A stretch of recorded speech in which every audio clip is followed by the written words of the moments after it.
Ya, selamat malam, selamat bergabung kembali dalam debat publik pemilihan Bupati dan Wakil Bupati Indramayu tahun 2020. Saya boleh minta semangat sekali lagi untuk semua hadirin yang di ruangan ini. Oke, kita lebih semangat lagi ya. Masyarakat Indramayu, mana suaranya yang di luar sana? Semoga dimanapun Anda berada, tetap fokus menyaksikan. Kali ini para wakil-wakil Anda sedang berlaga untuk menjadi yang terbaik dalam pemilihan Bupati dan Wakil Bupati Indramayu tahun ini. Jadi jangan kemana-mana, ajak seluruh rekan-rekan dan keluarga Anda di Indramayu dan juga di Jawa Barat khususnya untuk bergabung menyaksikan debat publik pada malam hari ini. Baik, silakan untuk seluruh paslon maju ke depan, bersiap di podium masing-masing. Kita akan segera memasuki segmen kali ini. Segmennya pasti lebih seru dibandingkan segmen visi misi ataupun juga tadi pendalaman materi. Baik. Kita akan tunggu paslon 1 bersiap, semua paslon oke, sudah berada di depan. Dan Bapak Ibu hadirin sekalian dan juga para paslon, untuk segmen ketiga kali ini aturan mainnya adalah nanti setiap paslon akan mendapatkan pertanyaan yang akan dijawab dengan durasi 2 menit. Nah, selanjutnya jawaban dari paslon akan mendapat tanggapan dari paslon lainnya.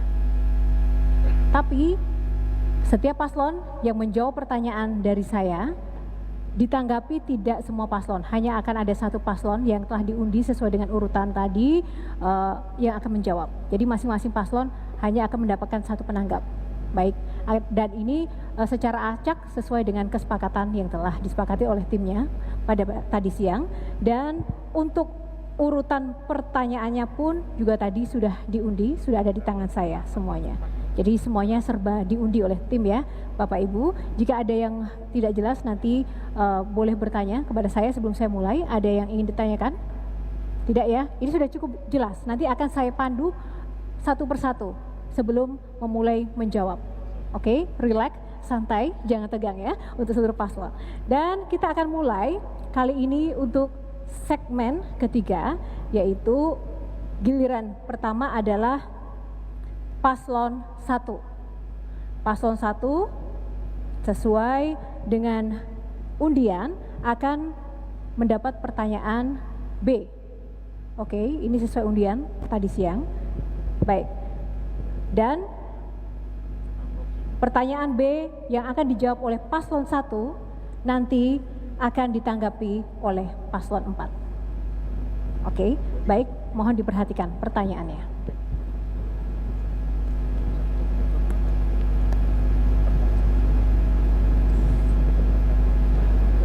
Pertanyaannya cukup panjang, harap berhati-hati dalam menyimak pertanyaan ini karena saya tidak akan mengulangi pertanyaannya ya. Untuk paslon 1. Perlindungan kelompok minoritas oleh negara secara harfiah telah diatur dalam konstitusi dan undang-undang. Keberadaan kelompok minoritas harus tetap terintegrasi dalam masyarakat Indonesia yang majemuk. Komunitas Dayak Losarang adalah salah satu dari kelompok minoritas yang ada di Indramayu dan menjadi bagian yang tidak terpisahkan dari entitas masyarakat Indramayu. Berkaitan dengan itu, bagaimana kebijakan yang akan dibuat untuk tetap menjaga dan melindungi komunitas Dayak Losarang sebagai bagian dari integrasi masyarakat di Indramayu? Tahan dulu. Oke, baik. Tahan dulu. Paslon 1 siap? Baik, kita akan mulai menjawab.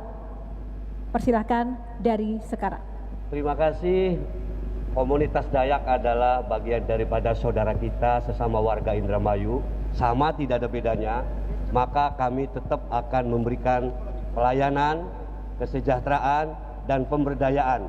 Kami punya 3 konsep pemberdayaan. Pertama adalah guru ngaji.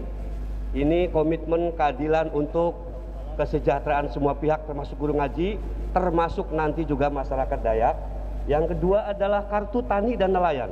Sebagai bentuk kepedulian ke depan kesejahteraan petani dan nelayan diperhatikan selama 5 tahun.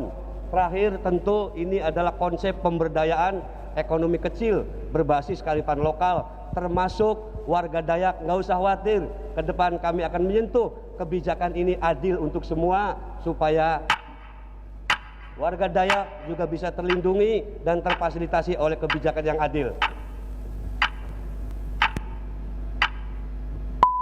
Oke, waktu menjawab habis dan saya persilahkan paslon 4 untuk menanggapi jawaban dari paslon 1. Dimulai, mohon maaf untuk tanggapan saya ralat durasinya 1 menit, teman-teman.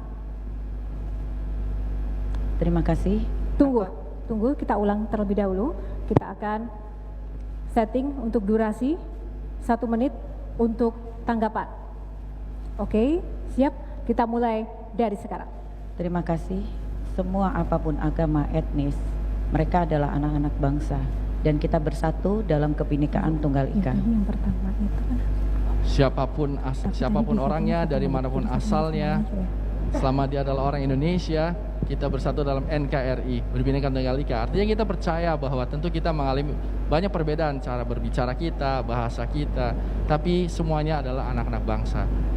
Kita harus memberikan fasilitas yang sama, hak dan kewajibannya semua sama, dan tentu saja sebagai regulator pemerintahan kita juga harus memperhatikan kadang-kadang hal-hal yang minoritas seolah-olah tidak terperhatikan, tapi bagi Nina Luki itu adalah harga mati. Anggaran keagamaan tentu saja akan merata pada semua orang yang beragama di Indramayu, tidak hanya milik oleh salah satu agama saja. Tentu kita akan fokus menjaga jangan sampai ada konflik horizontal di antara sesama anak bangsa. Waktu habis.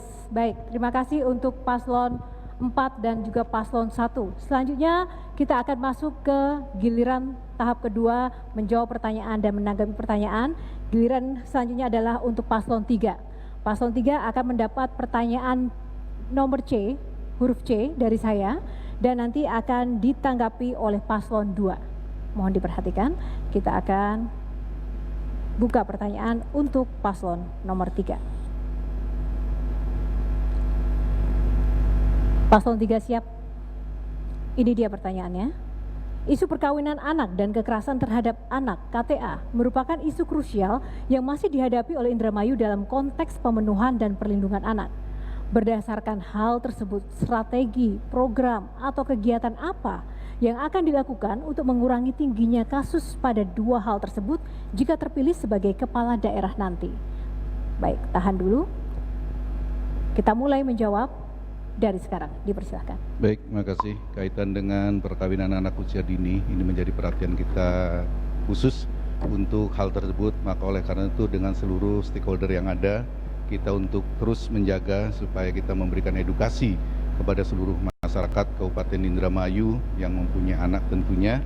Ini untuk menjaga, kita untuk mensosialisasikan terhadap undang-undang perkawinan ini, supaya di mana kita sebagai orang tua tentunya akan bisa lebih memberikan jaminan kepada anaknya untuk masa depan.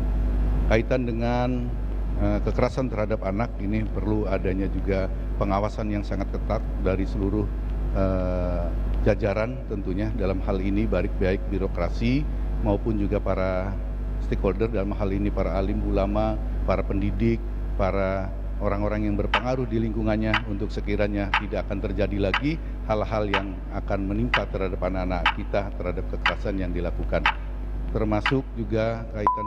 Waktu habis. Baik, 1 menit sudah menjawab pertanyaan. Saya persilahkan untuk paslon 2 memberikan tanggapan. Tahan dulu, kita mulai dari sekarang. Oke, menurut saya tidak cukup ya itu hanya sekedar itu, karena kenapa? Tingkat perceraian di Indramayu sungguh sangat tinggi sekali ya, setiap bulan itu lebih dari 1000 ya tingkat perceraian. Untuk itu faktor ekonomi sangat berpengaruh ya. Sebelum mereka melakukan suatu jenjang pernikahan, ini harus ada betul-betul sekolah dulu atau training atau pengarahan dulu bagaimana berumah tangga, risiko dengan ekonomi. Nah, ini yang harus dibangun adalah bagaimana meningkatkan pertumbuhan ekonomi untuk serta pengetahuan hukum kepada calon pasangan yang akan menikah, sehingga dengan kekuatan ekonomi di dalam rumah tangganya dan mereka juga tahu mengenai aturan hukum dengan kekerasan anak, serta menciptakan rasa harmoni. Bagaimana membuat suatu rasa harmoni di dalam rumah tangga ini perlu diberikan training, diberikan pengarahan, sehingga Begitu dia rumah tangga, begitu ada gejolak, dia sudah tahu akibatnya apa yang akan dihadapi di dalam menghadapi bahtera rumah tangga yang akan dijalani. Tanpa itu akan sulit untuk membangun rumah tangga yang Waktu baik. habis. Terima kasih untuk paslon 2 memberikan tanggapan untuk paslon 3. Dan selanjutnya kita akan masuk ke putaran selanjutnya. Kali ini kesempatan untuk paslon 2 menjawab pertanyaan dan akan ditanggapi oleh paslon 1. Paslon 2 mendapat pertanyaan huruf D.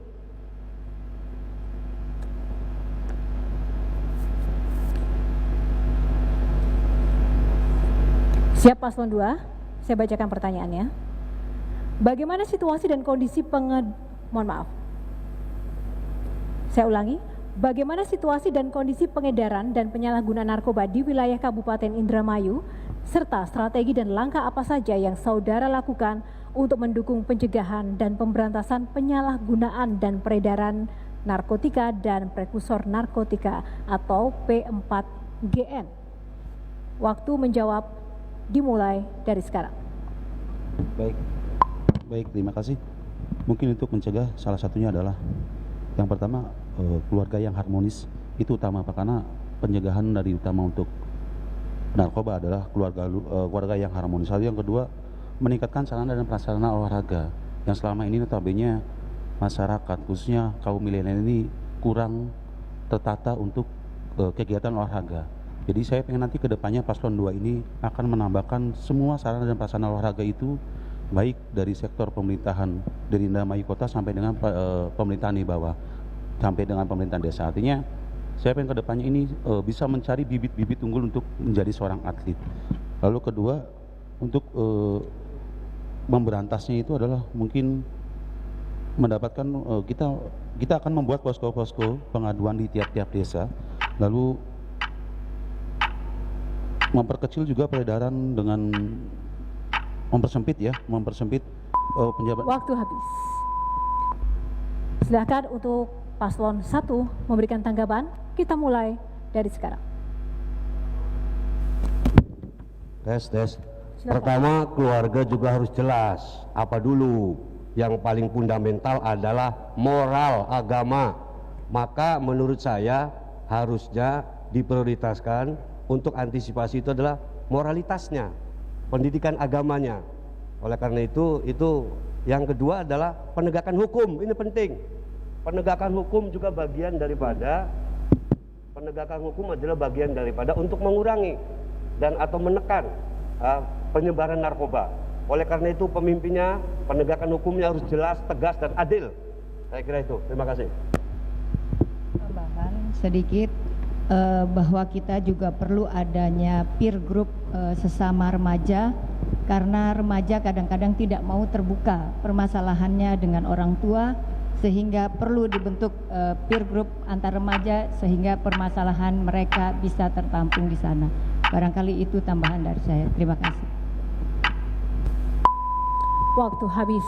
Paslon 2 menjawab, paslon 1 menanggapi. Sudah habis waktunya dan ini putaran terakhir. Selanjutnya kita berikan kesempatan untuk paslon 4 menjawab pertanyaan dan ditanggapi oleh paslon 3. Paslon 4 mendapat pertanyaan dengan urutan huruf A. Baik, saya akan bacakan pertanyaannya.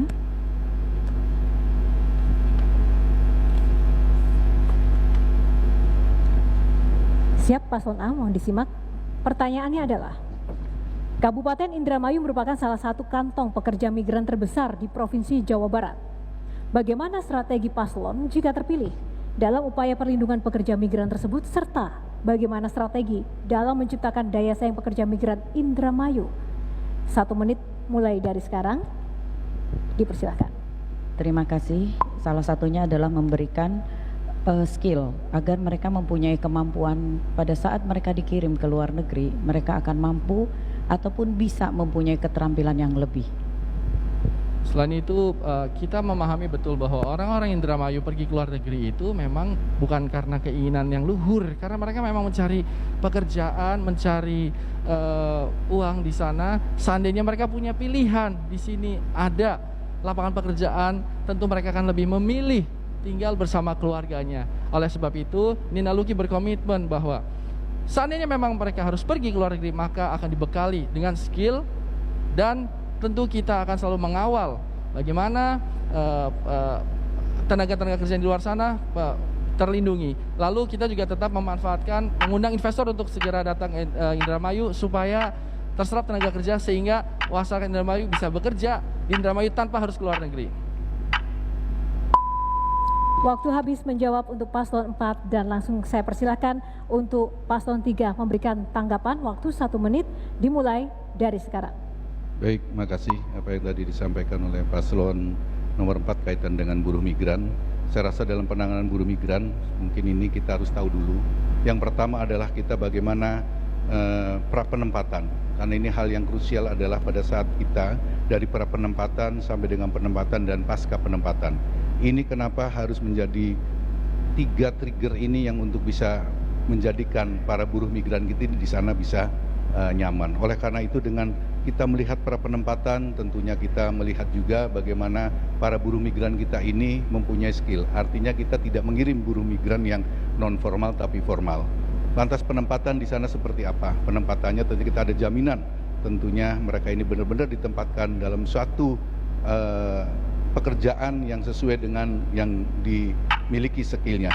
Lantas pasca penempatan ini tentunya menjadi kunci bagaimana kita ini melihat mereka setelah kerja di suatu tempat dia sampai dengan Waktu habis. Kita berikan semangat yang lebih meriah lagi untuk 4 paslon. Terima kasih. Semangat selalu ya. Para hadirin masih semangat ya di sini yang menyaksikan debat kali ini.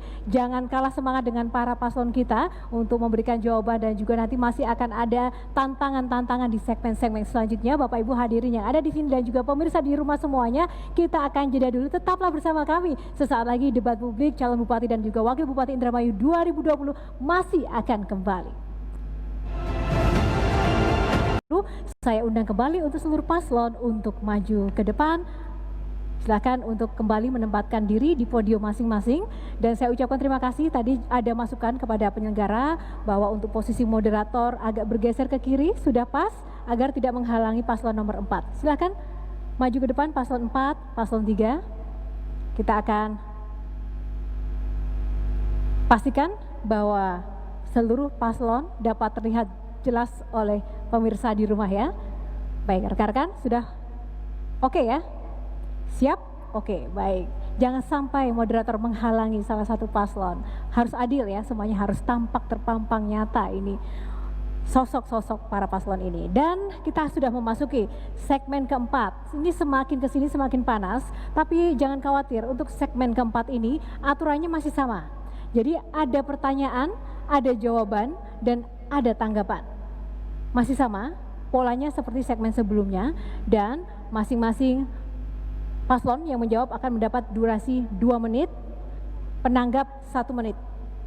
Urutan pertanyaan sesuai undian, dan siapa yang akan menjawab terlebih dahulu dan siapa yang akan menjadi penanggap juga sudah diundi, daftarnya ada di tangan saya. Sekali lagi, segala proses dari penyelenggaraan ini tadi sudah melalui proses undian dan kesepakatan yang dihadiri masing-masing perwakilan paslon, KPU dan juga Bawaslu.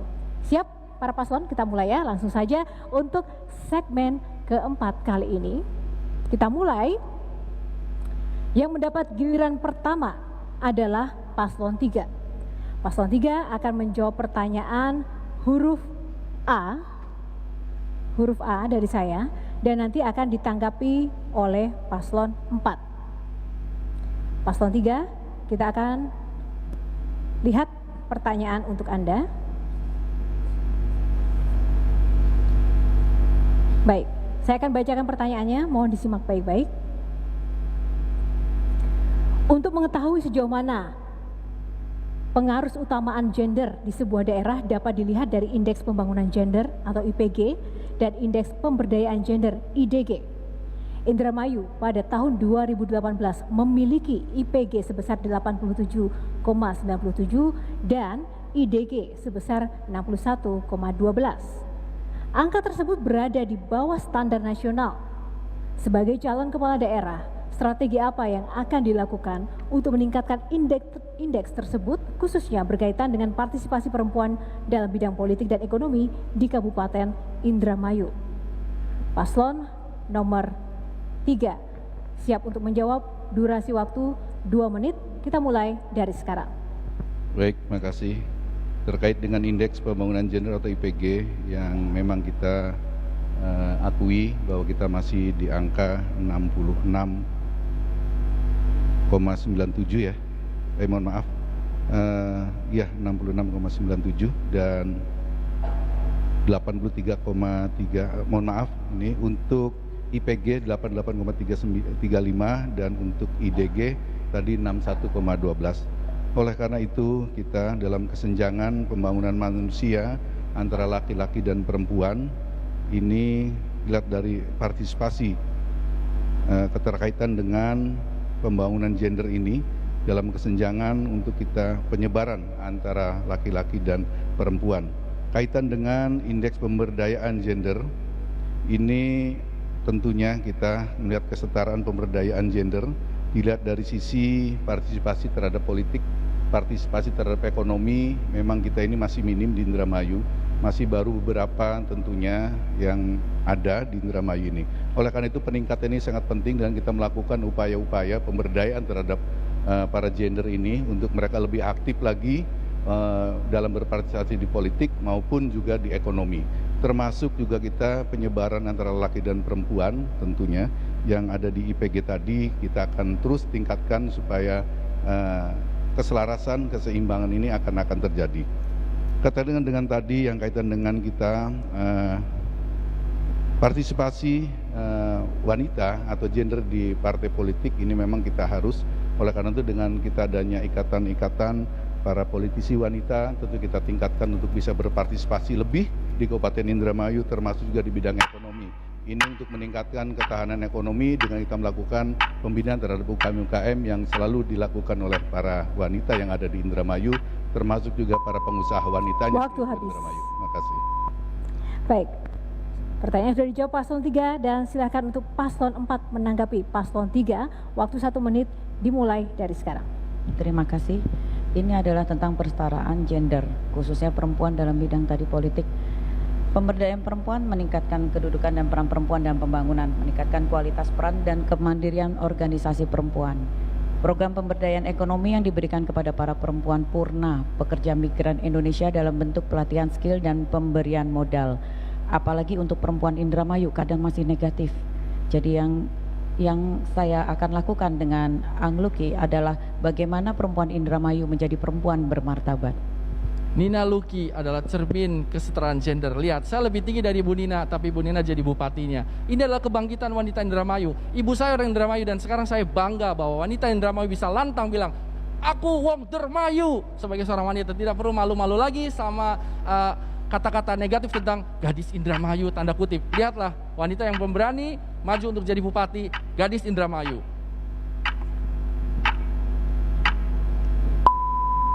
Waktu habis. Baik, kesempatan menjawab dan juga menanggapi sudah selesai untuk putaran pertama dan kita akan masuk ke giliran selanjutnya. Ini adalah giliran untuk paslon 4 menjawab pertanyaan dan akan ditanggapi oleh paslon 2. Oke, baik. Paslon 4 mendapat pertanyaan huruf D. Oke. Saya akan bacakan pertanyaannya. Digitalisasi birokrasi atau e-governance dapat menciptakan iklim pengembangan karir dan akses publik yang jauh dari praktek KKN. Jika saudara setuju, bagaimana dapat mewujudkan hal tersebut? Waktu 2 menit. Paslon 4 siap menjawab? Kita mulai dari sekarang. Terima kasih, yaitu kita akan menerapkan sistem pemerintahan secara e-planning, e-perda, e-budgeting ataupun e-manif. Dengan demikian bahwa dalam penempatan posting-posting pemangku jabatan, khususnya semacam kepala dinas, sekda dan lain, bisa dilihat secara transparan. Jadi kita bisa mendapatkan evaluasi dari masyarakat secara langsung put the right man at the right place. Jadi tidak ada lagi karena like or dislike, suka atau tidak suka, atau dekat atau tidak dekat. Jadi ini karena memang kinerja, berbasis kinerja, dan itu bisa dievaluasi langsung oleh masyarakat dan terintegrasi pula dengan pemerintahan provinsi dan pusat. Selain dari itu, kita juga bisa melakukan e-budgeting dan semua tentang tender-tender semua transparan. Dan ini benar-benar transparan dalam artian yang sebenar-benarnya. Karena memang bisa dievaluasi oleh masyarakat, bahkan anak-anak di desa pun, di daerah Gantar atau mana, dengan internetnya bisa melihat apa yang sedang terjadi di pendopo. Salah satu upaya mewujudkan pelaksanaan pemerintahan yang baik dan bersih adalah melalui peningkatan kualitas pelayanan publik yang prima dan profesional. Perubahan tersebut harus mencakup revitalisasi, restrukturisasi, deregulasi, peningkatan profesional aparat dan partisipasi masyarakat, korporatasi, e-government, dan pemberian penghargaan dan sanksi kepada unit pelayanan masyarakat. Sehingga terciptanya rasa nyaman untuk para ASN dalam bekerja. Tidak ada lagi tekanan-tekanan ataupun titipan-titipan. Dan insya Allah ini akan menjadi kebangkitan ASN di Kabupaten Indramayu. Jadi tidak ada lagi dokter jadi kepala Satpol PP. Insya Allah tidak akan terjadi hal seperti itu lagi. Dan tentunya ada reward dan punishment, karena ini akan menjadi sangat transparan. Semua orang bisa melakukan evaluasi yang sama, walaupun pemangku kebijakan tetap ada pada kepala daerah, bupati dan wakil bupati.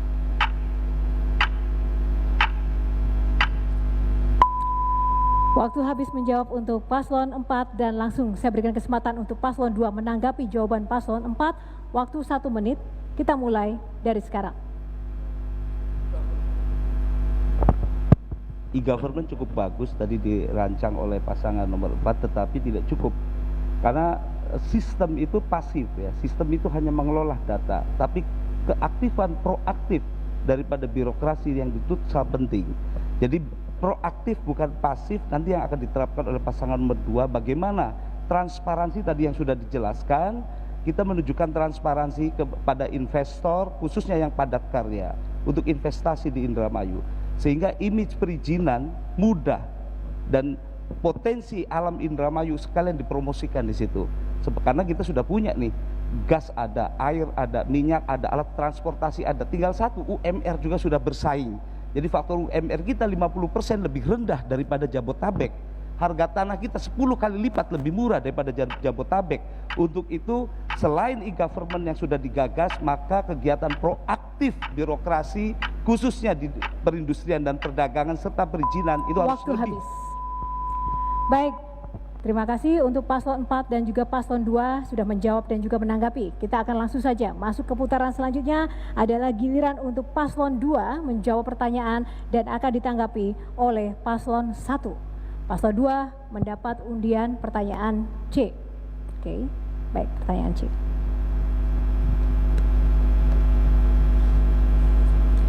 Saya bacakan pertanyaan untuk paslon 2. Pengembangan SDM yang baik dalam birokrasi akan berefek positif bagi pelayanan publik. Hal ini ditandai dengan meningkatnya kepuasan publik atas pelayanan yang ada. Bagaimana strategi dan upaya saudara agar hal tersebut dapat terrealisasi? 2 menit menjawab dari sekarang. Kita mulai, silahkan. Yang pasti kita akan restrukturisasi birokrasi yang ada, yang sudah bagus kita tingkatkan, yang tidak sesuai kapasitas kita akan alihkan. Jual beli jabatan akan kita hilangkan di Indramayu. Tidak ada lagi itu jual beli jabatan. Yang kedua adalah bagaimana melakukan suatu training ya sesuai dengan bidangnya. Tadi gender juga itu harus masuk. Penempatan gender itu di skala controller sebagai auditor itu akan lebih tepat. Jadi right man and right place tadi sudah cocok sebetulnya. Itu akan kita terapkan, bahwasanya pelatihan kualitas sumber daya manusia khususnya di dalam aspek pembangunan ini harus dapat di situ. Dan mengenai sumber daya manusia yang terpenting adalah bahwasanya target visi misi Indramayu Sehat harus dijabarkan oleh seluruh kepala dinas, baik camat dan kepala dinas serta kepala desa, sehingga pekerjaan itu tidak menjadi beban hanya seorang pemimpin kepala daerah, tetapi birokrasi atau struktur birokrasi yang akan bergerak, sehingga percepatan pembangunan di Indramayu akan segera terwujud. Dalam arti kata, pemahaman beban yang begitu berat ini akan menjadi ringan ketika dilakukan oleh seluruh birokrasi. Otomatis ini juga akan bekerja sama dengan legislatif ya, karena apapun approve dari legislatif. Nah, ada beberapa hal yang perlu dipikirkan lagi bahwa tingkat pendidikan di Indramayu sangat tertinggal ya. Rata-rata hanya 5,9 tahun untuk itu, sedangkan di Jawa Barat 8,3 ya, 8,3 lebih di atas. Kita akan setarakan, lebih benar harus sama sumber daya manusianya, dan kita akan perbaiki jumlah ruang kelas. Selain tadi sudah disampaikan bahwa kualitas guru harus ditingkatkan, kesejahteraan guru honorer harus ditingkatkan supaya setara kehidupannya, ekonominya bagus. Dan pengklasteran tadi, industri kita akan klaster setiap kecamatan sesuai dengan potensi wilayah masing-masing, sehingga pemerintah akan berada di dalam keberadaan industri. Waktu habis. Baik, saatnya untuk paslon 1 memberikan tanggapan untuk jawaban paslon 2. Waktu 1 menit, kita mulai dari sekarang. Saya kira sudah bagus, cuman barangkali lebih sempurna meningkatkan kualitas SDM agar berbanding lurus dengan efektivitas. Itu adalah lahir batin, bukan hanya otak, tetapi keteladanan. Itu penting. Maka harus seimbang antara pola pikir, konsep, implementasi dengan keteladanan seorang pemimpin. Terima kasih. Silakan Ibu, mau nambahin. Right man dan right place akan terwujud apabila penyelenggara negaranya sudah bersih dari KKN. Insya Allah SDM di Indramayu bisa meningkat, karena dengan pemerintahan yang bersih kita bisa meningkatkan pendidikan yang terjangkau, murah, dan berkualitas. Itu yang paling penting untuk meningkatkan SDM kita yang masih 5,9 tahun pendidikan rata-rata di Indramayu. Terima kasih. Waktu habis. Baik, sudah selesai untuk giliran tadi paslon 2 menjawab dan paslon 1 menanggapi. Yang terakhir adalah untuk paslon 1 menjawab dan akan ditanggapi oleh paslon 3. Baik, siap? Paslon 1 mendapat pertanyaan huruf B. Saya akan bacakan pertanyaan untuk Anda. Mohon disimak baik-baik untuk paslon 1. Berdasarkan data BPS tahun 2019, Kabupaten Indramayu merupakan daerah yang cukup luas dan memiliki potensi sumber daya alam yang cukup besar. Indramayu memiliki garis pantai yang panjang 114,1 km dengan berbagai keanekaragaman hayati, memiliki persawahan yang cukup luas, yakni 110.887 hektar atau sekitar 54,35%. Dengan jumlah penduduk yang cukup tinggi, yaitu 1.737.624 jiwa. Kondisi ini tentu merupakan potensi yang sangat besar. Bagaimana strategi paslon untuk mengakselerasi kemajuan daerah? Kita akan mulai, durasi menjawab 2 menit, dipersilahkan.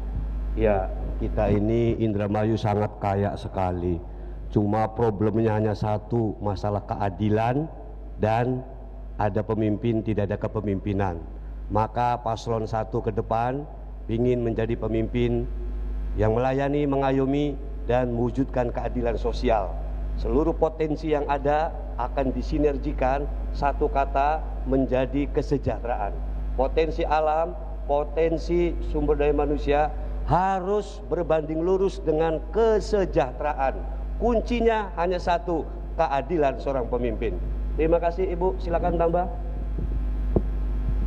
Barangkali saya hanya membaca menggerakkan ekonomi lokal.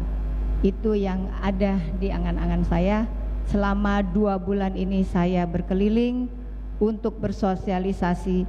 Sumber daya alam di Indramayu memang sangat luas, Mbak.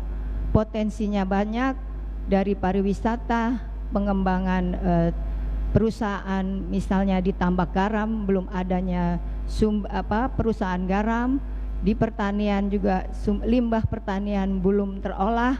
Di sana bisa diberikan atau dilakukan, dibuat pabrik pakan ternak, dan di pantai-pantai itu juga kita bisa memajukan anak-anak muda dengan sebagai duta lingkungan, karena lingkungan Indramayu pantainya sangat rusak. Kemarin kami menanam mangrove di sana, banyak sekali yang harus kita kerjakan, dan juga lingkungan kita masih sangat kotor, sampah di mana-mana. Itu salah satu potensi yang harus dilakukan oleh pemerintah. Sementara kita punya minyak, kita punya pertanian yang luas, dan kita juga punya sumber daya alam laut yang luas. Barangkali itu tambahan dari saya. Waktu habis untuk paslon 1 menjawab, dan silakan untuk paslon 3 menanggapi. Durasi 1 menit dimulai dari sekarang. Baik, makasih. Diketahui sumber daya alam Indramayu ini sangat potensi sekali, sangat banyak. Oleh karena itu tadi bagaimana kita mengelola apa yang tadi disampaikan oleh paslon 1, sesungguhnya kita mengelola sumber daya alam tidak cukup dengan keadilan. Keadilan itu adalah faktor akhir. Tapi bagaimana kita mengelola sumber daya alam kita ini? Sumber daya alam kita ini pertanian yang tadi disampaikan mencapai 110 hektar untuk masa tanam. Terus kelautan kita yang mempunyai panjang pantai 147, dengan kita mempunyai ada 13 muara yang tentunya ini menjadi potensi kita. Termasuk kita bagaimana ini dalam sumber daya alam yang kita miliki ini kita optimalkan. Tentunya di sana kita harus melakukan upaya-upaya bagaimana kita ini ke depan sumber daya alam ini bisa tergali. Oleh karena itu kita petakan bagaimana pertanian, bagaimana perikanan, dan juga Indramayu sudah masuk ke kawasan industri. Ini yang lebih penting karena apa? Karena kita sudah dibagi zonanya untuk industri maupun pertanian dan perikanan. Waktu habis untuk paslon 3 memberikan tanggapan. Kita berikan tepuk tangan untuk 4 paslon. Baik, seluruh paslon nampaknya semakin malam kok semakin ini ya, tegang, sepaneng. Boleh saya minta senyumnya untuk seluruh paslon? Oke, relax, happy. Kita berikan tepuk tangan sekali lagi. Harus semangat ya. Baik Bapak Ibu, ini semakin menarik kalau tadi kita sudah mendengar penjelasan dari para paslon dan saling menanggapi. Nah, untuk segmen selanjutnya juga tak kalah seru karena nanti masing-masing paslon akan berdebat, saling menjawab, saling menanggapi, dan atau mungkin juga menyanggah apakah memang tanggapan dari paslon lainnya itu memang benar-benar sesuai dengan apa yang menjadi visi misi atau mungkin program yang telah dirancanakan. Jangan kemana-mana, sesaat lagi saya akan kembali tetaplah bersama debat publik calon Bupati dan Wakil Bupati Indramayu 2020. Akan berlaga dengan berbagai macam hal yang nanti akan dibahas dalam segmen kali ini. Saya akan langsung undang kembali seluruh paslon untuk maju ke podium masing-masing, menempatkan diri. Kita akan segera memulai untuk segmen kali ini. Baik, pada segmen kali ini, silakan paslon 3, kita tunggu dulu. Baik, Bapak Ibu, para paslon, pada segmen kelima kali ini adalah segmen saling menanggapi. Nanti paslon yang satu memberikan pertanyaan kepada paslon lainnya dan jawaban paslon lain kembali ditanggapi oleh paslon yang bertanya. Dan pertanyaan tersebut sudah dimiliki dan disiapkan oleh masing-masing paslon. Jadi di sini moderator hanya akan membacakan atau mempersilahkan giliran paslon mana yang mendapat giliran pertama dan ditanggapi oleh siapa sesuai dengan undian yang tadi sudah diundi melalui kesepakatan tim perwakilan paslon, KPU dan juga Bawaslu. Baik, sudah siap ya dengan amunisi masing-masing seluruh paslon? Oke, ready? Saya akan memulai kesempatan pertama dalam segmen kali ini adalah untuk paslon nomor 1 memberikan pertanyaan kepada paslon nomor 2. Oke, paslon nomor 1 memberikan pertanyaan kepada paslon nomor 2. Paslon 2 memiliki durasi 2 menit untuk menjawab pertanyaan dari paslon 1. Setelah menjawab, nanti paslon 1 silahkan menanggapi kembali jawaban paslon 2 durasi 1 menit. Nanti saya akan ingatkan sebelum menjawab ataupun sebelum menanggapi. Oke, paham Bapak Ibu semuanya?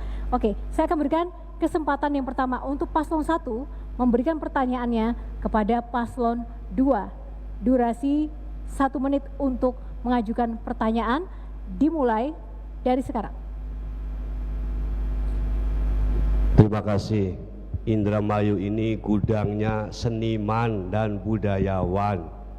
Sementara potensi kearifan lokal berbasis seni budaya ini belum digali, belum didorong. Bagaimana upaya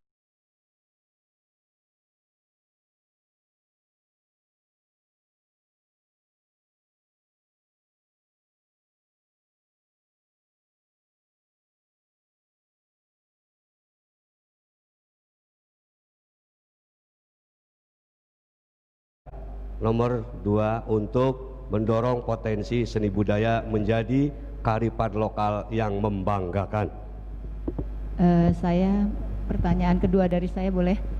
Silakan, masih ada durasi waktu. Tadi dari visi misi ada kesehatan dan pendidikan gratis. Saya menanggapi tentang kesehatan gratis melalui BPJS. Sementara kemarin saya ditanya karena BPJS hanya 3 hari dengan obat suntik yang terbatas, bagaimana cara Anda mengatasi kalau BPJS itu tidak maksimal pelayanannya? Terima kasih. Baik, terima kasih. Tunggu, tahan. Waktu belum selesai. Waktu habis. Tunggu moderator mempersilakan untuk menjawab. Baik, paslon 2 tahan dulu. Siap menjawab? Kita mulai menjawab 2 menit dari sekarang. Silakan. Baik, pertanyaannya bagus sekali, bahwasanya seniman dan seni budaya di Indramayu itu boleh dibilang tertinggal, walaupun banyak skill di seniman budaya ini perlu diangkat ya, kearifan lokal itu. Dengan cara apa? Satu-satunya jalan dengan meningkatkan industri pariwisata, sehingga dia punya ruang.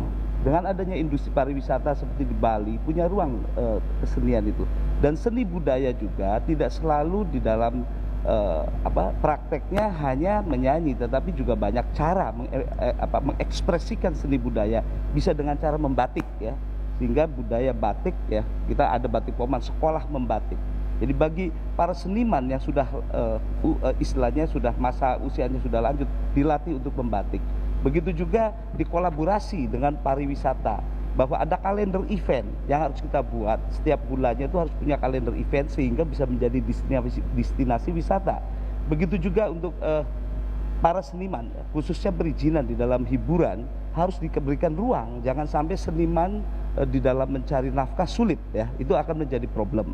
Adapun mengenai tadi BPJS ya, bagaimana meningkatkan pelayanan, otomatis standar kualitas daripada kesehatan kita harus diperbaiki, baik dari ruang perawatan, di mana ruang perawatan kita itu kurang ya sekarang, sehingga banyak sekali pelayanannya jadi lemah. Untuk itu kita akan mengajak nanti para investor untuk membuka rumah sakit Indramayu. Di sisi lain juga bagaimana meningkatkan kualitas pelayanan, memberikan budaya hidup sehat, budaya bersih yang tadi Ibu sampaikan itu harus tertanam.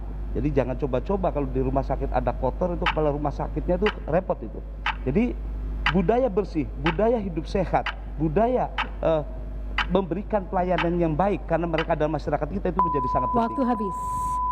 Selanjutnya silakan paslon 1 untuk menanggapi kembali jawaban paslon 2, 1 menit silakan dari sekarang. Jadi begini, persoalannya ini bukan sekedar membangun pariwisata, tapi ada kepastian dari pemerintah untuk bisa menjamin kesejahteraan seniman dan budaya ini adalah terlindungi.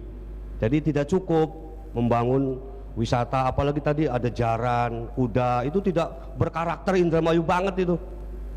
Ya kan? Pacuan kuda itu bukan berkarakter Indramayu banget. Jadi Kang Toto harus tahu sejarah Indramayu deh untuk membangun wisata ya, supaya berbanding lurus dengan kearifan lokal berbasis seni budaya daerah. Jadi menurut saya alangkah lebih baiknya adalah harus ada kepastian terkait dengan kebijakan pemerintah agar para seni dan budaya ini betul-betul terfasilitasi dan dijamin kepastiannya. Terima kasih. Untuk Masih ada sisa waktu sedikit. Sebaiknya investor itu pasti cari untung. Waktu habis. Oke, selesai untuk paslon 1. Paslon 1 boleh mic selalu dalam kondisi on ya, jangan di on off. Oke, baik. Terima kasih. Ya, ini tadi sudah kesempatan dari paslon 1 memberikan pertanyaan paslon 2 dan dijawab, kemudian ditanggapi oleh paslon 1, dan kita akan masuk ke giliran selanjutnya. Sekali lagi saya ingatkan bahwa seluruh pertanyaan yang disiapkan itu adalah terkait dengan visi misi dan juga tidak lepas dari konteks tema debat pada malam hari ini. Dan jika moderator mendapati ada pertanyaan di luar konteks, maka saya berhak untuk menghentikan kesempatan dan juga pertanyaannya, atau pertanyaan tersebut juga tidak boleh menyinggung personal masing-masing paslon. Baik, bisa dipahami. Sekarang kita akan masuk ke kesempatan selanjutnya, adalah paslon 2 memberikan pertanyaan kepada paslon 3. Dijawab paslon 3, dan kemudian akan ditanggapi kembali oleh paslon 2. Siap? 1 menit mengajukan pertanyaan kepada paslon 3. Kita mulai dari sekarang. Saya akan bertanya pada paslon 3 bahwasanya PAD kita dari tahun ke tahun menurun ya, dari 500 miliar 557 miliar sampai dengan 2018 menjadi 399 miliar, 2029 menjadi 467 miliar. Terjadi penurunan. Bagaimana strategi paslon 3 untuk meningkatkan PAD supaya PAD-nya bisa meningkat terus bukan malah menurun terus? Itu yang pertama. Yang kedua adalah tingkat pendidikan. Rata-rata pendidikan di Indramayu hanya sampai 5,96 tahun ya. Sedangkan di Jawa Barat rata-ratanya 8,37 tahun. Nah, sedangkan ruang kelas SD itu jumlahnya 897. Sedangkan ruang kelas SMP sekolah ya, bukan sekolah SMP 219. Apa langkah-langkah strategis yang akan dibuat oleh pasangan nomor 3 bila terpilih menjadi bupati? Baik, makasih. Tahan dulu Bapak. Waktu habis. Para paslon harap diperhatikan mulai menjawab ataupun bertanya sesuai dengan instruksi dari moderator ya. Kita akan persilakan untuk paslon 3 menjawab durasi 2 menit dimulai dari sekarang. Baik, makasih. Saya rasa kebalik ya, PAD Indramayu ini menurun karena COVID aja. Dari dulunya PAD kita selalu grafiknya naik. Bahkan kita mencapai 10-12% kenaikannya. Jadi bukan menurun itu karena COVID sekarang aja. Semua terkontraksi karena COVID. Kalau tidak COVID ini udah tercapai. Ini data dari Maaf, Ya. nanti akan ada giliran untuk menanggapi. Silakan Ya. paslon 3. Bisa dilihat PAD kita itu peningkatan PAD kita sangat jelas ya. Karena apa? Saya Pak Solehin sama-sama dulu di DPRD tahu persis bagaimana peningkatan PAD kita. Di mana DPRD kita ini juga mengejar PAD kita ini. Oleh karena itu peningkatan PAD kita yang kita lakukan ini tetap kita menargetkan minimal di angka 10%, ini harus setiap tahun naik. Seperti itu. Yang kedua kaitan dengan rata-rata lama sekolah. Rata-rata lama sekolah memang betul kita masih di angka 5,98 tahun. Nah ini upaya kita tentunya akan kita lakukan dalam meningkatkan rata lama sekolah. Ini jadi bukan rata-rata pendidikan tapi rata-rata lama sekolah. Rata-rata lama sekolah ini tentu kita akan lakukan bagaimana kita mengurangi anak-anak yang drop out. Bila perlu tidak ada drop out di Indramayu. Oleh karena itu beasiswa ataupun kegiatan yang lain yang sifatnya untuk bisa memberikan stimulan supaya mereka ini tidak drop out. Termasuk juga kita menumbuh kembangkan pendidikan tinggi. Karena yang dihitung sekarang ini untuk rata-rata lama sekolah, bagaimana masyarakat kita ini pendidikannya tinggi dan juga tidak drop out. Ini yang kita upayakan dengan menumbuhkan perguruan-perguruan tinggi di Indramayu, menumbuhkan anak-anak didik kita supaya tidak sampai drop out, supaya mereka ini mengenyam pendidikannya. Kita targetkan 5 tahun ke depan, insya Allah kita tidak muluk-muluk. Tentunya kita bisa melampaui kabupaten kota yang lain karena IPM kita ini urutan ke-23 dari 27 kabupaten kota yang di Jawa Barat, bukan terakhir kita ini, kita ke-23 dari 27. Oleh karena itu untuk rata-rata lama sekolah tentunya kita akan terus lakukan upaya-upaya peningkatan Waktu pendidikan. habis paslon 3. Sekarang saya berikan kesempatan 1 menit paslon 2 untuk menanggapi. Sepakat Pak, itu naik dari 2018-2019, tetapi lebih turun dibanding 2017, bukan 2020. Covid itu di 2020 Pak. Nah yang saya tanyakan BUMD di sini adalah sebetulnya BUMD itu mampu memberikan kontribusi yang baik kepada pemerintah daerah, tapi kenyataannya BUMD itu hampir rata-rata di Indramayu itu mengalami minus Pak, ya di dalam rugi laba. Ini juga menjadi beban. Nah untuk itu strategik yang harus dilakukan bagaimana menyehatkan BUMD, melakukan manuver terhadap BUMD sehingga BUMD itu mampu memberikan kontribusi terhadap PAD. Dengan cara tadi ada BWI, bagaimana ekspor beras, bagaimana pengiriman beras dengan packaging yang bagus, bagaimana minyak kayu putih, Indramayu harus punya satu produksi karena Indramayu penghasil minyak kayu putih, bagaimana batu bata dan lain sebagainya itu harus dibuat sehingga bisa mampu menciptakan lapangan kerja dan mampu meningkatkan PAD untuk daerah. Waktu habis. Baik, paslon 3 sudah menjawab dan juga sudah ditanggapi oleh paslon 2 sebagai penanya. Kita akan masuk ke giliran selanjutnya. Paslon 3 memberikan pertanyaan kepada paslon 4, dijawab paslon 4 dan nanti akan ditanggapi kembali oleh paslon 3. Saya akan berikan kesempatan pada paslon 3 waktu 1 menit untuk mengajukan pertanyaan kepada paslon 4. Siap? Kita mulai dari sekarang. Baik, makasih. Indramayu masih tetap berbasis pada pertanian yang menjadi andalan selain nanti ke depan ada peningkatan untuk produksi perikanan dengan industri. Ini yang kita sampaikan untuk perlindungan pada petani. Kaitan dengan kelangkaan pupuk. Kelangkaan pupuk kita perhadapkan dengan tentunya pengajuan RDKK. RDKK membatasi kita mendapatkan pupuk subsidi. Pertanyaannya, ini bagaimana di saat kita RDKK yang kita masuk, yang kita sepakati, ternyata luasan lahan kita karena ada IP 300, ini petani tetap menginginkan mendapatkan pupuk yang murah melalui subsidi. Kalau diperhadapkan pupuk non subsidi, harganya jauh lebih tinggi. Ini langkah-langkah apa yang dilakukan oleh paslon 4 yang apabila nanti menjadi pimpinan di Indramayu tentunya menghadapi kelangkaan pupuk yang notabene di luar dari RDKK yang telah ditetapkan. Makasih. Waktu bertanya habis. Saya berikan kesempatan waktu menjawab untuk paslon 4, 2 menit dimulai dari sekarang. Saya akan menanggapi pertanyaan dari paslon 3. Ini permasalahan untuk pupuk adalah pendistribusiannya. Mekanisme memanfaatkan BUMD harusnya kita maksimalkan karena kelangkaan pupuk itu adalah peran dari BUMD juga, dari distribusinya. Distribusi harus lancar, harga harus juga terjangkau, yang semuanya bisa menjadikan petani bisa membeli pupuk secara murah dan juga harga gabah juga jadi meningkat. Menurut saya, kekurangan pupuk itu karena porak-porandanya pendataan daripada kebutuhan pupuk di Indramayu. Selama ini pendataannya menurut saya tidak valid karena dari luas pertanian dan jumlah petani, tapi pada kenyataannya ada kelangkaan pupuk. Seharusnya ada pemutahiran data dan dipikirkan bahwa petani Indramayu tidak hanya menanam padi. Ketika masa jeda setelah panen, mereka pun menanam semangka, menanam palawija, dan mereka menggunakan pupuk yang sama. Dan kemudian mesti dipikirkan juga, ketika petani penggarap hutan itu sepertinya tidak terdata. Oleh karena itu pemutahiran data wajib hukumnya, dan itu sebenarnya merupakan satu pertanyaan kembali untuk saya bahwa kemana selama ini pendataan yang valid. Kenapa tidak terdata dengan baik oleh pemerintahan sebelumnya tentunya. Menjadi sangat aneh ketika petani terpaksa harus membeli pupuk non subsidi yang harganya sangat mahal dan minimnya penyuluhan, minimnya turunnya PPL kepada kaum tani sehingga banyak petani yang bertani dengan cara tidak efektif dan efisien, penggunaan pupuk yang terlalu banyak dan juga pendistribusian yang tidak merata. Jadi menurut saya kita akan lakukan pendataan ulang bekerja sama dengan kelompok-kelompok tani dan juga pemanfaatan PPL sampai ke level yang paling detail. Waktu menjawab habis. Silakan paslon 3 untuk menanggapi. Durasi waktu 1 menit, silakan.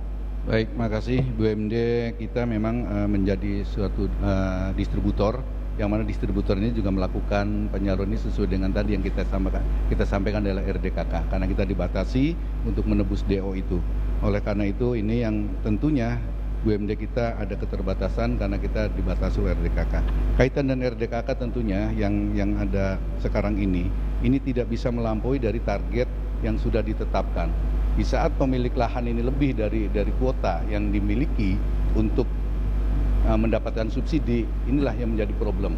Sementara masyarakat inginnya semua ini mendapatkan pupuk subsidi, seperti itu. Nah, itu yang maksud saya seperti tadi, di luar daripada yang sudah didata, yang memang dia jatahnya sudah habis. Jatahnya cuma hanya 2 hektar, tapi dia mempunyai 3-4 hektar, seperti itu. Masih ada waktu tersisa? Ya, oleh karena itu dalam tadi termasuk juga di areal pertanian yang di luar areal tanam padi. Waktu habis. Baik, terima kasih paslon 3 bertanya menanggapi dan sudah dijawab oleh paslon 4. Dan sekarang adalah giliran terakhir. Kita akan berikan kesempatan pada paslon 4 bertanya kepada paslon 1 dan nanti dijawab paslon 1 ditanggapi kembali oleh paslon 4. Langsung saja untuk paslon 4 saya berikan waktu 1 menit untuk mengajukan pertanyaan pada paslon 1. Silakan. Terima kasih. Saya ingin bertanya pada Paslon 1, bagaimana caranya mengatasi sampah yang luar biasa di Indramayu? Seperti lautan sampah, di setiap sungai tidak ada yang tidak ada sampahnya. Gorong-gorong semua isinya sampah. Bahkan di Jatibarang sampai kebanjiran karena sampah. Banyak sungai-sungai yang mapat karena sampah. Bahkan saya punya foto ini di tengah-tengah kota. Kalau tidak salah tinggal satu kecamatan dengan Pak Taufik. Di depan Pemayahan, kantor Kuwu Pemayahan, lihatlah. Ini sampah sangat menggunung. Bagaimana kira-kira paslon nomor 1 untuk mengatasi? Ini sudah 3 bulan, dari tanggal 15 saya catat, sampai hari ini tadi saya lewat, pun masih ada. Ini bukan di tempat yang terpelosok, bukan tempat yang terselubung atau apa, ini benar-benar di hadapan kita. Bahkan mungkin para pejabat, pemangku kekuasaan setiap berangkat dan pulang ke pendopo pasti melihat di sebelah kanan, di depannya pom bensin itu melihat, dan itu titiknya banyak sekali. Bagaimana kira-kira paslon nomor 1 untuk mengatasi tentang sampah?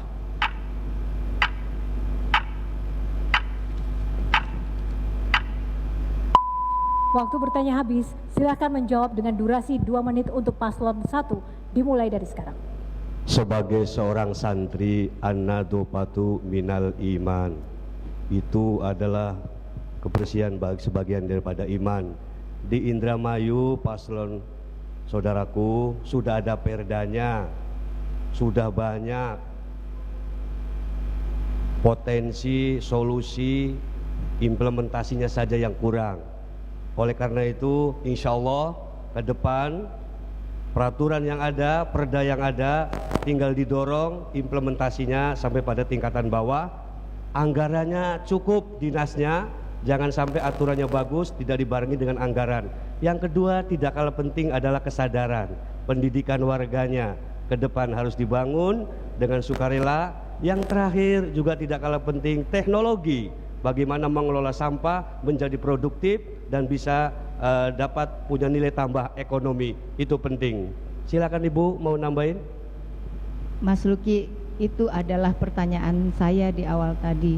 Bagaimana Pemda ini selama 20 tahun mengelola Indramayu, setelah otonomi daerah berjalan, masih banyak, bahkan Indramayu saya rasakan sebagai bak sampah kabupaten ya, karena saya sudah bekerja di 3 kabupaten kota yang walaupun PAD-nya kecil tetapi sangat bersih di sana. Kami di Kota Bekasi menampung bahkan sampah dari DKI, tetapi kami di sana sudah bisa secara mengelola sampah secara teknologi yang baik. Padahal Indramayu ini PAD-nya juga besar, kesadaran masyarakat karena belum adanya dari aparat pemerintah yang mau beritikat untuk memberdayakan masyarakat masalah sampah ini. Waktu Terima habis kasih. untuk menjawab. Sekarang untuk paslon 4 silakan menanggapi. Ya, saya Tunggu sebentar. Baik, kita tunggu. Sudah siap untuk timekeeper. 1 menit dimulai dari sekarang. Silakan. Saya berharap sekali jika Allah menakdirkan paslon 1 untuk memimpin Indramayu, maka harus ada langkah-langkah konkret dan nyata dalam menangani sampah. Karena saya lihat bahwa tempat pembuangan sampah di Indramayu jalannya kering, beda dengan yang ada di Bekasi. Jalannya setiap hari basah. Itu artinya setiap hari ada mengantar sampah ke tempat pembuangan sampah. Sementara selama ini sangat kering dan sepertinya hanya dagelan saja gitu penanganan sampah di Indramayu. Dan ini sudah menjadi rahasia umum dan bukan rahasia lagi. Ini adalah pameran dan exhibition yang luar biasa di tengah jantung kota Indramayu seperti lautan sampah. Ini seperti itu. Masih ada sisa waktu. Silakan untuk menanggapi. Ya, cukup. Cukup. Baik, kita akan tunggu waktu selesai.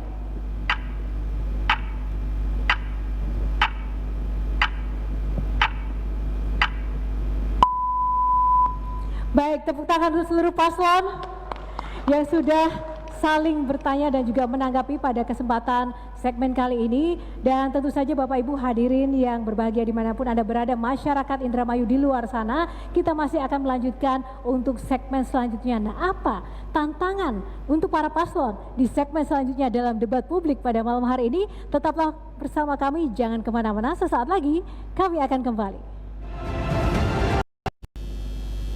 Nah, Dari segmen pertama sampai dengan segmen kelima tadi kita sudah mendengarkan banyak sekali pemaparan visi misi, bagaimana para paslon ini juga benar-benar menyoroti tema terkait dengan akselerasi pembangunan, terkait COVID-19 dan juga program-program kesejahteraan masyarakat lainnya. Nah, kali ini tentu saja ini menjadi salah satu bagian penting bagi masyarakat Indramayu untuk dapat menilai dan juga menentukan pilihan Anda.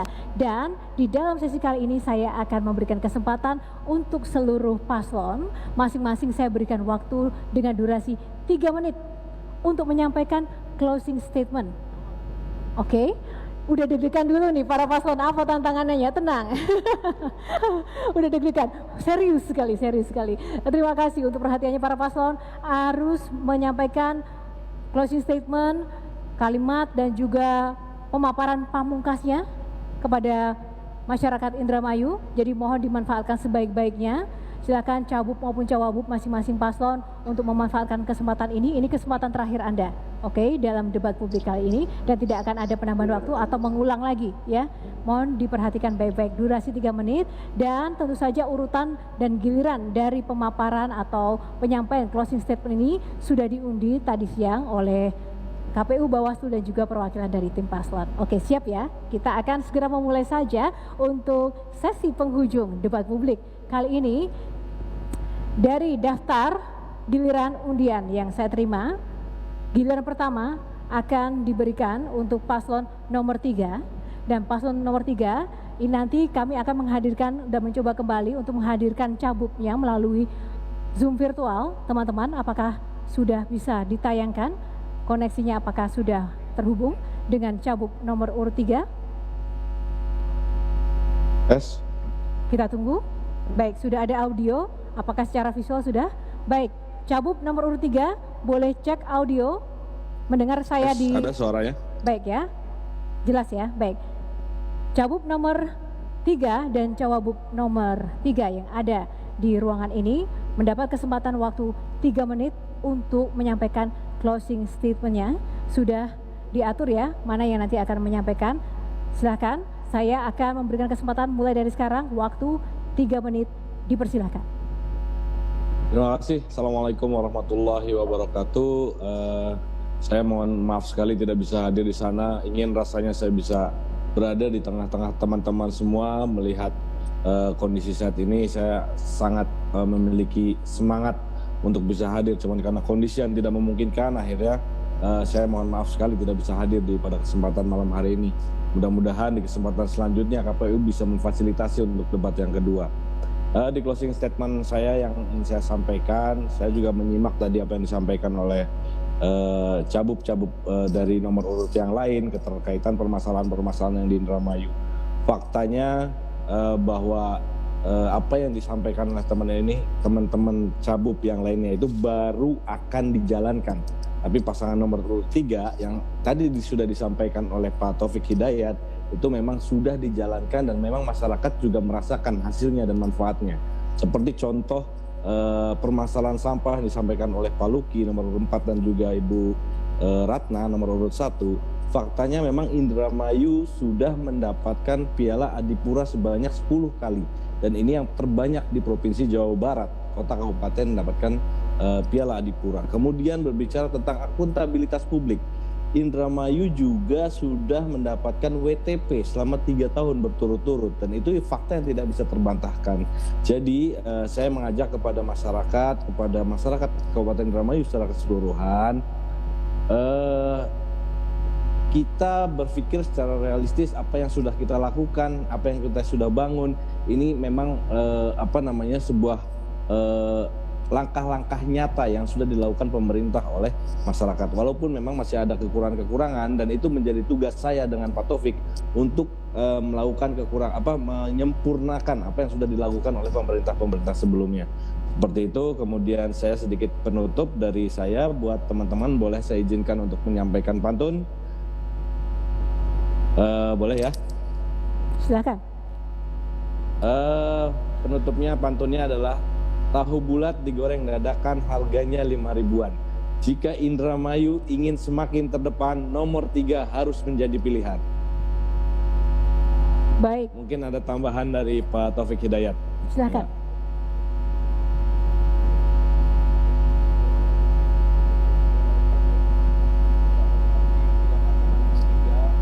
sudah tadi memaparkan akan menyampaikan closing statement tadi yang telah disampaikan oleh Mas Daniel.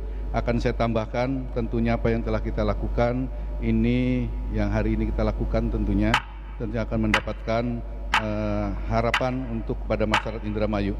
Oleh karena itu kami kepada seluruh warga masyarakat Indramayu, pilihlah kok nomor 3, mantap. Waktu habis. Baik, closing statement telah disampaikan oleh paslon nomor urut 3 dan giliran selanjutnya adalah closing statement dari paslon nomor urut 1, waktu 3 menit. Boleh cek mic, sudah siap? Waktu 3 menit dimulai dari sekarang. Assalamualaikum warahmatullahi wabarakatuh. Sedulur KB Wong Indramayu, Kang Solihin di sini sebagai seorang santri dan pakai sarung, bukan hanya seorang santri, tapi memastikan ke depan bahwa pemerintahan efektif adalah bebas korupsi, dan kami akan mengawal terdepan bersama Ibu Ratnawati dengan komitmen bertasbih, bersih, tuntas dan bersih, berkah, mengawal program pro rakyat. Pertama adalah kesejahteraan guru ngaji selama 5 tahun diperhatikan, kesejahteraan petani dan nelayan 5 tahun diperhatikan, anak muda, pemuda, mak-mak, bapak-bapak, pelaku ekonomi kecil akan dikasih modal usaha selama 5 tahun. Ini adalah bentuk kepedulian kami ingin menjadi pemimpin yang melayani, mengayomi dan mewujudkan keadilan sosial dengan komitmen pemimpin sebagai jiwa abdi rakyat, menata kota, memberdayakan desa. Mohon doa dan dukungan pasangan anak petani, anak santri, dokter teladan ke depan ingin membangun Indramayu baldatun Thayyibatun warabun ghafur. Silakan Ibu. Kami ingin, dan itu yang pasti harus dilakukan, adalah pemerintahan yang bersih. Karena dengan pemerintahan yang bersih pimpinannya, insya Allah pembangunan untuk semua masyarakat Indramayu, bukan hanya pembangunan untuk golongan tertentu. Dan pembangunan berdasarkan kebutuhan masyarakat, bukan kebutuhan kepentingan akan proyek. Dan bukan penghargaan yang ingin dicapai oleh kami, tetapi kami ingin meningkatkan IPM sehingga masyarakat merasakan betul apa kerja kami, dan itu sebagai indikator yang nyata. Dan tetap patuhi protokol COVID-19, yaitu dengan menerapkan 3M, memakai masker, mencuci tangan, dan menjaga jarak. Percuma kita nanti menang kalau nanti APBD-nya habis untuk penanganan COVID-19. Barangkali itu yang ingin saya sampaikan. Masih ada Tambahan, waktu. terima kasih kepada Mas Sayih Babakan yang telah mendukung kami. Terima kasih Mas Sayih Lirboyo dan seluruh santri petani se-Indramayu. Mohon doa dan dukungannya. Kami sebagai pemimpin yang adil, melayani, mengayami, dan melindungi seluruh masyarakat Indramayu. Sudah capek melihat ketidakadilan di Indramayu. Insya Allah, bismillahirrahmanirrahim. Sholawat, Solihin Ratnawati nomor 1, pingin yang terbaik untuk masyarakat Indramayu. Wallahul muwaffiq ila aqwamit thoriq. Wassalamualaikum warahmatullahi wabarakatuh. Waktu habis. Baik, sekarang giliran untuk paslon 2 menyampaikan closing statementnya. Durasi 3 menit, dimulai dari sekarang. Assalamualaikum warahmatullahi wabarakatuh. Masyarakat Indramayu, momentum 9 Desember adalah momentum yang sangat bersejarah untuk masyarakat Indramayu. Indramayu yang mempunyai potensi yang luar biasa, panjang laut 114 km, luas lahan yang sungguh sangat lebar dan terbentang, baik persawahan maupun perkebunannya. Indramayu juga punya potensi tambang, ya, pengelolaan minyak refinery yang ada di Indramayu Balongan menjadi sentral potret Indramayu ke depan. Begitu juga migas yang ada di Indramayu, ini harus dioptimalkan. Saudara-saudaraku, apapun sumber kekayaan alam, tanpa pengelolaan yang baik tidak akan menjadi bagus. Ya, kita lihat beberapa kabupaten yang tidak punya sehebat Indramayu tetapi IPM-nya jauh lebih bagus. Untuk itu pentingnya pemimpin yang punya jam terbang, pemimpin yang punya leadership yang kuat, pemimpin yang punya visioner, itu yang diperlukan. Wabil khusus adalah pertumbuhan ekonomi dan pertumbuhan tingkat kesejahteraan rakyat Indramayu. Indramayu sehat menjadi moto kami, Indramayu yang lebih sejahtera menjadi moto kami, karena tugas amanat undang-undang adalah bagaimana seorang pemimpin mampu mencerdaskan, mensejahterakan dan mengamankan masyarakatnya. Untuk itu, mari kita sama-sama datang pada tanggal 9 Desember memilih calon pemimpin untuk Indramayu ke depan, merubah wajah Indramayu, pilih orang yang netral, yang didukung oleh rakyat Indramayu, sehingga terjadi demokrasi yang netral, demokrasi yang bebas. Begitu juga masyarakat Indramayu mempunyai warna tersendiri. Begitu 9 Desember diumumkan pemenangnya, akan ada warna baru kepemimpinan di Indramayu. Saya yakin masyarakat Indramayu merindukan perubahan. Perubahan ada di benak masyarakat Indramayu, bukan di tangan-tangan tokoh Indramayu, tetapi masyarakat yang menentukan pilihan siapa pemimpin yang terbaik, pemimpin yang membawa Indramayu sehat. Untuk itu, mari masyarakat kita berduyun-duyun, pilih, tidak perlu saling menyalahkan. Mari kita bersinergi bersatu, membangun hubungan yang harmonis, tidak udah saling menyalahkan satu paslon dengan paslon lain, tetapi kita bergotong royong, bersinergi, membangun Indramayu yang lebih sejahtera, membangun Indramayu yang lebih bermartabat, sehingga terwujudnya Indramayu sehat, terwujud Indramayu yang punya martabat di mata nasional maupun internasional. Lakukan, pasangan nomor 2 akan melakukan terobosan-terobosan di luar kebiasaan. Untuk itu, jangan sampai lupa 6 Desember semua bergerak ke TPS, pilih coblos nomor 2. Terima kasih. Waktu habis. Selanjutnya kita akan berikan kesempatan untuk paslon nomor 4. Baik, tenang, mohon tenang. Oke, baik. Oke ya, siap, mohon tenang. Bapak Ibu sudah tenang, kita akan segera mendengarkan paslon nomor 4 untuk memberikan closing statementnya. Waktu 3 menit dimulai dari sekarang. Terima kasih. Pemilihan Bupati dan Wakil Bupati Indramayu tahun 2020 sudah di depan mata. Tepatnya hari Rabu tanggal 9 Desember 2020, kami dari pasangan Nina Agustina dan Luki Hakim menginginkan pilkada Indramayu ini adalah pilkada yang damai, sehat, dan netral. Indramayu butuh pemimpin, bukan butuh penguasa. Seorang pemimpin sejati lahir dari masyarakat dan kami siap menjadi abdi masyarakat. Dalam konteks pilkada, memang Indramayu tidak butuh artis atau mungkin bahkan tidak butuh anak seorang jenderal. Tapi yang pasti Indramayu butuh pemimpin yang sayang sama rakyat, yang tahu diri bahwa dia digaji dari hasil keringat para petani.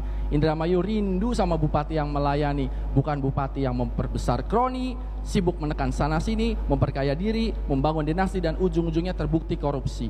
Ingatlah wahai saudaraku, juga Nina dan Luki, bahwa sudah terbukti harta korupsi tidak dibawa mati. Semua akan dipertanggungjawabkan di akhirat. Wahai para pejabat, cepat-cepat bertobat. Kita bangun Indramayu bermartabat bersama Nina Luki. Nomor 4, insya Allah jaga amanat dunia lan akhirat. Wisangel, wiswayai. Allahu Akbar.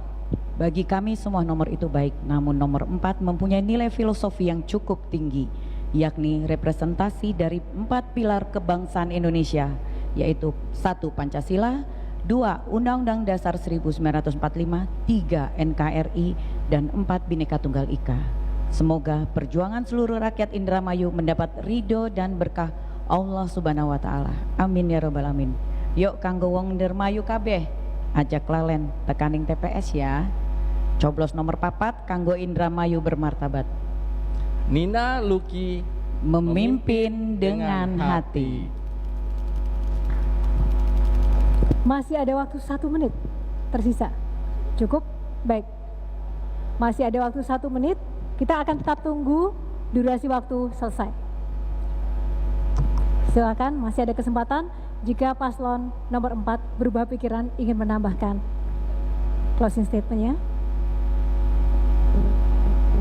Baik, kita tunggu. Boleh Waktu nambah sedikit? habis. Angsalan. Iwak wader, iwak sepat, ajak eder pilih nomor 4. Melaku-melaku mengpasar bangkir, luru ketupat. Wis aja akan mikir, langsung baik pilih nomor 4. Ya. Mbak Nina mau ada tambahan? Silakan. Masih ada waktu. 25 Sega detik. jamur, lawe kupat. Pengen makmur? Ayo coblos nomor 4. Masih ada waktu. Wong ayu nganggo sifat, wong dermayu coblos nomor 4.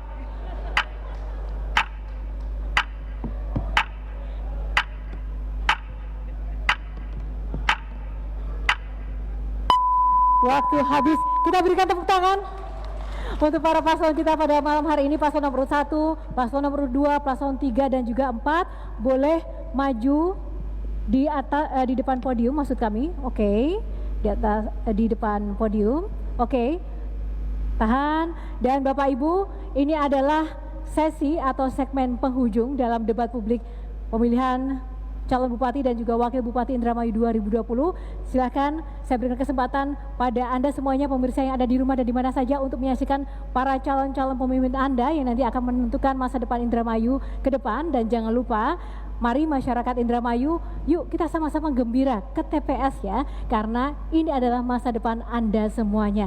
Dan jangan lupa kita merayakan pesta demokrasi dengan penuh kegembiraan.